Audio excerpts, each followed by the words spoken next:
Tapi sebenarnya apa sih itu cacingan, Dok? Cacingan itu adalah infeksi, jadi adanya parasit, yaitu si cacing di dalam tubuh manusia. Beneran cacing, Dok? Cacing, bener-bener cacing. Beneran cacing masuk ke dalam tubuh? Iya, cacing. Indonesia itu endemis cacingan. Terus gejalanya apa, Dok, kalau orang dewasa? Pada anak-anak dan orang dewasa hampir sama. Cuman pada anak-anak, karena anak-anak cenderung kan tidak tahan menderita ya. Kalau orang dewasa kan cenderung mengabaikan, udahlah biarin deh gitu kan. Tapi kalau anak-anak biasanya rewel. Apalagi kalau cacingnya cacing kremi. Dia rewel terutama di malam hari. Karena mau tidur gatel area anusnya gitu. Terus biasanya ada keluhan di saluran pencernaan. Kalau misalnya si cacingnya udah berkembang biak dan banyak, dia demo, nutup jalan, maka si fesesnya, si tinjanya nggak bisa turun, maka terjadi sembelit. Nah, terus timbul gejala-gejala yang kita kenal sebagai lemah, letih, lesu, lemot.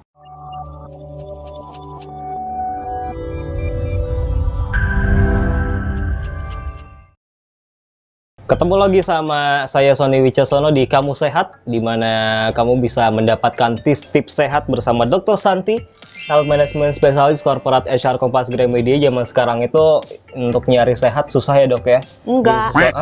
Enggak. Murah-murah aja. Kamu aja kali. Ya, gampang sebenarnya ya. Iya. Nah, makanya dari dulu juga kunci sehat itu cuma satu. Jangan sakit. Jangan sakit. Itu dia. Makanya kita mau ngebahas tips-tips sehat kali ini, penyakit cacingan.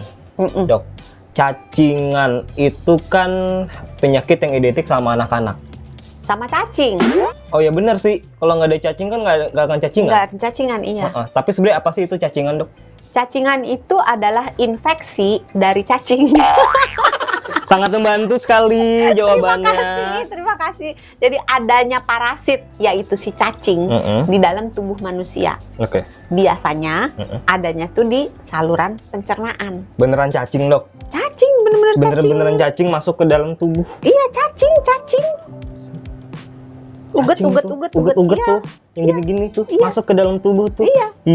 Tapi jenisnya macam-macam. Oh, ada banyak. Jenis tuh kayak misalnya orang Indonesia kan ada orang Jawa, orang Sunda, orang Batak, orang Dayak dan seterusnya. Oh, ini ada cacing Batak, ini ada cacing Sunda. Bukan. Maksudnya ada cacing gelang, ada cacing tambang, ada cacing cambuk, ada cacing kremi. Nah, macam-macam cacing itu bisa cuman satu jenis yang ada di dalam satu orang. Bisa juga mereka berkumpul-kumpul membentuk arisan di dalam perut seseorang, dan nggak cuman anak-anak. Makanya tadi bukan penyakit khusus anak-anak. Oh, jadi nggak cuman kejadian sama anak-anak doang nih? Enggak. Sama orang dewasa juga bisa kena cacing? Bisa, orang tua juga bisa. Oh iya, saya seumuran Doksan kayak gini bisa. Ya Allah. Cuma memang cacingan itu lebih banyak terjadi pada anak-anak. Karena anak-anak memang rentan kena cacingan. Kenapa? Orang nanya duluan ditanya. Kenapa? Lah nggak tahu sih, itu kan dokternya, saya hostnya, kenapa ditanya? Tebak. Kan biar kemarin episode yang kemarin tebakannya mantap. Oh iya, kita coba ya. Coba. Bismillahirrahmanirrahim. 1. Ini namanya juga anak-anak. Iya, benar. Namanya juga anak-anak. Mainnya berantakan, Suka, kotor. kalau pergi jalan-jalan suka nggak pakai alas kaki. Iya. Udah kabur Nah, gitu itu. kan. Terus main tanah gitu. Itu. Terus mau makan, lihat emaknya lagi goreng tempe langsung comot. Itu. Padahal habis pegang apa? Pegang apa? Ayo. Pegang mainan. Tanah. Habis main sama binatang misalnya ada kena kepegang kotorannya misalnya. Itu bisa. Anak kan suka apa-apa langsung main mulut gitu kan. Terus suka nyentuh area wajah tanpa cuci tangan. Nah, terus anak-anak, di antara anak-anak sendiri potensi untuk menularkan juga tinggi. Karena beberapa jenis cacing, bukan beberapa, ada satu jenis cacing yang namanya cacing kremi. Itu cacingnya khas itu. Kalau dia mau bertelur, cacing betinanya itu akan bergerak ke arah anus. Kemudian dia bertelur di situ. Di anus bertelurnya? Di kulit, lipatan-lipatan kulit anus kan, area anus kulitnya berlipat-lipat gitu kan. Nah, dia ngumpet di situ. Nggak tahu, saya belum ngeliat. Ya susah juga sih ya. Ngapain juga saya ngeliatin anusnya, susah juga ngapain. Jadi kulitnya berlipat-lipat begitu, nah si telurnya itu diletakkan di area kulit sekitar anus. Berarti dokter pernah ngeliat anus? Ya pernah lah, kan pasien banyak. Oh iya, maka Segala macam itu sudah pernah dilihat, luar, dalam, depan, belakang, atas, bawah, udah pernah. Lupa kalau dokter Santi dokter. Iya, karena profesinya Iya. ya. Jadi si Si cacing anus? betina itu yang bertelur di area anus akan menimbulkan gatal di daerah anus, terutama malam hari. Oh, makanya kalau yang cacingan sering gatal-gatal, garuk-garuk. Nah, anak-anak kan garuk-garuk, terus pegang ini, pegang itu gitu kan, terus main sama temennya gitu. Nah, ketika dia ngegaruk, kalau telurnya nempel di kuku, maka kalau berkontak dengan temennya atau dia berkontak dengan mainan, dia megang mainannya dipinjam temennya, itu telurnya bisa pindah-pindah.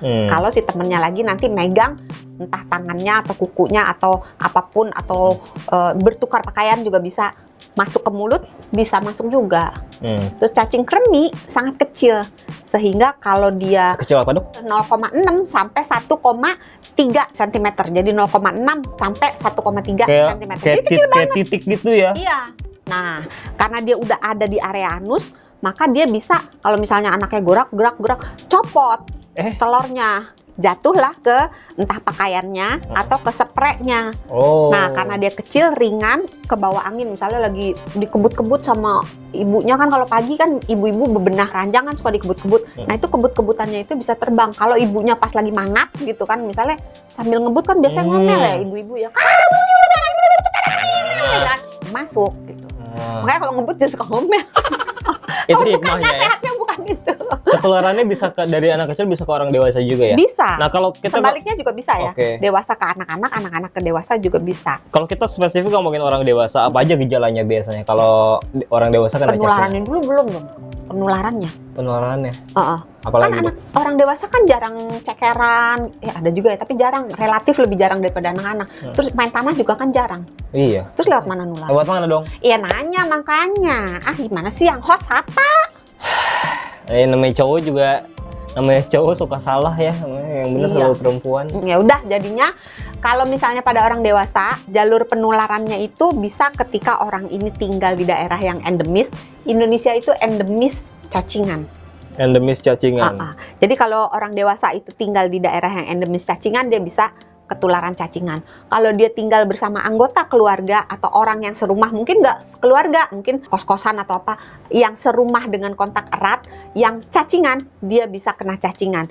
Terus misalnya dia karena pekerjaannya atau karena hobinya, dia banyak berkontak dengan tanah, dengan hewan, atau dengan air yang tercemar oleh si telur cacing itu, dia juga bisa ketularan. Atau dia hobi makan makanan-makanan, sayur-sayur yang setengah mateng atau yang mentah, yang dilalap, yang nyucinya nggak bersih, proses pencuciannya itu tidak benar, sehingga telur-telurnya itu masih nempel di situ. Atau misalnya dia jorok, jadi habis basuh-basuh, habis buang air besar, basuh, nggak cuci tangan pakai sabun, air dan sabun. Nah, kalau misalnya dia cacingan, maka telur cacingnya itu kan masih nempel di tangannya.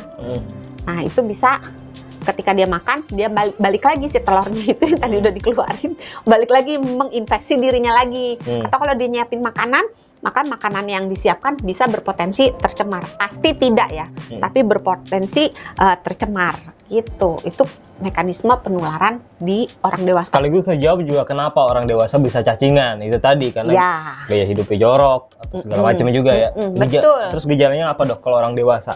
Gejalanya sebenarnya pada anak-anak dan orang dewasa hampir sama.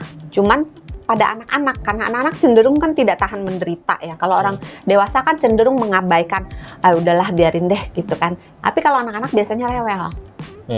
Apalagi kalau cacingnya, kan cacing macam-macam ya. Apalagi kalau cacingnya cacing kremi, dia rewel terutama di malam hari. Karena mau tidur gatel area anusnya gitu. Terus kalau gatel itu kan digaruk-garuk sampai luka, tambah rewel lagi anaknya kan. Terus biasanya ada keluhan di saluran pencernaan, mual, muntah, kembung, sakit perut gitu. Terus bisa diare kalau misalnya si cacingnya udah berkembang biak dan banyak, dia demo, nutup jalan di DPR. Udah lewat. Udah. Maka dia nutup jalan, maka si fesesnya, si tinjanya nggak bisa turun, maka terjadi sembelit, nggak bisa pup. Karena si pupnya mau lewat, ada cacing lagi gandengan gitu. nggak ada gas air mata tapi gandengan doang. Dilanjutin lagi. Ini tadi depan saya udah geleng-geleng loh, sebut DPR malah Gandengan dilanjutin doang lagi. gitu, menggumpal gitu cacingnya. Terus bisa aja mungkin saling mengikat kali ya. Kalau cacing kan uel-uelan gitu, sebenarnya mereka saling ngikat nggak sih? Penasaran lo, pengen nanya sama si cacing. Cacing lu pernah kebelit gak sih? Antara cacing A, cacing B, cacing Kurang C. tahu, saya tuh kebelit belum gitu pernah kan, kenalan tuh kebelit-belit saya. gitu. Belum Kan biasanya kalau berkumpul gitu kan bebelit-belit gitu. Keikat gitu. belum tahu sih, saya sih belum pernah melihat sih. Sebenarnya penasaran sih. Udah tadi ya, gangguan pencernaan udah. Terus Mual-mual. itu kan gangguan Gatal-gatal pencernaan. anus sudah. Gatal-gatal kalau anak-anak rewel, orang dewasa ya karena bisa ditahan cenderung kagak Iya. rewel gitu kan, tapi bisa menyebabkan susah tidur. Oh. Tapi kalau pada orang dewasa kadang-kadang nih gejala-gejala cacingan sering disalahartikan, misalnya Misal? dia sakit perut. Oh tadi makan itu sebelah kepedesan. Makan apa asem gitu kan. Atau dia diare, oh masuk angin gitu kan. Atau kalau anusnya gatal, Oh celananya belum dicuci. ini mah tadi nggak bersih, ininya Oh nyebutnya. iya gitu. Jadi sering dia salah artikan. Nah terus timbul gejala-gejala yang kita kenal sebagai lemah, letih, lesu, lemot. Hah? Kok ada lemotnya Lemah, juga? letih, lesu, lemot. Kenapa ada lemotnya? Ya karena kalau misalnya kita makan, makanan kita itu kan digunakan untuk kita berpikir juga, untuk memperbaharui sel-sel di otak gitu kan. Kalau misalnya makanan yang harusnya berguna untuk kesehatan otak dan kesehatan tubuh kita diambil oleh si cacing, maka kita nggak kebagian. Kurang asupan. Kurang asupan, maka jadi agak lemot, cepet capek, terus lemah, letih, lesu itu. Jadi cepet kurus juga dong? Kurus. Tapi tergantung, kalau dia cacingnya tambah lama tambah banyak dia bisa buncit karena si cacing itu kan umumnya adanya di saluran pencernaan, jadi perutnya bisa agak buncit, walaupun tidak selalu ya. Lu sih buncitnya apa cacingan ya? Tapi anus nggak pernah gatel sih. Tapi kan cacingan tidak selalu anusnya gatel, tergantung jenisnya. Yang bikin gatel, kita tes.